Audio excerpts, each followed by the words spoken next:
आता बातमी आहे डोंबिवलीतून। डोंबिवलीतील मानपाडा मार्गावरती फिनशॉर्प सहकारी बँक या नावानं आलिशान कार्यालय थाटण्यात आलं।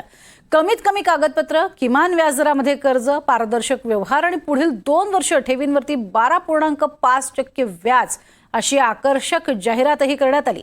आणि याची माहिती मिळताच राज्य बँकेचे प्रशासक विद्याधर अनासकर यांनी सहकार आयुक्तांकडे तक्रार करून बनावट असल्याचा संशय व्यक्त केला। सहकार विभाग आणि पोलिसांनी केलेल्या प्राथमिक चौकशीमध्ये सहकार विभाग किंवा केंद्रीय सहकार निबंधकाची परवानगी नसल्याचं यातून समोर आलं। बँकेने शहरामध्ये 2 ठिकाणी कार्यालयात थाटून जाहिरातबाजी सुरू केल्याचंही आढळून आलंय। मात्र कोणत्याही परवानगीशिवाय फिनशॉर्प कोऑपरेटिव्ह बँक सुरू असल्याचंही निदर्शनास आलेलं आहे। आणि याचाच आढावा घेतलाय आमचे प्रतिनिधी अमजद खान यांनी। डोंबिवलीतील आगरकर रोड परिसरात फिनशॉर्प सहकारी बँक उघडण्यात आली आहे। राज्य किंवा केंद्र सरकारकडे या बँकेची कोणतीही नोंदणी करण्यात आली नाही आहे।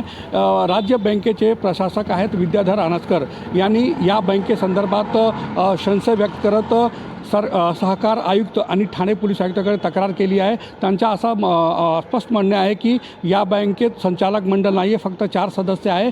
या बँकेने मोठ्या प्रमाणात जाहिरात केली आहे, ज्यामध्ये कमीत कागदपत्र, किमान व्याज दरावर कर्ज, पारदर्शक व्यवहार आणि ठेवीवर 12.5% व्याजाचे आमिष दाखवण्यात आले आहे।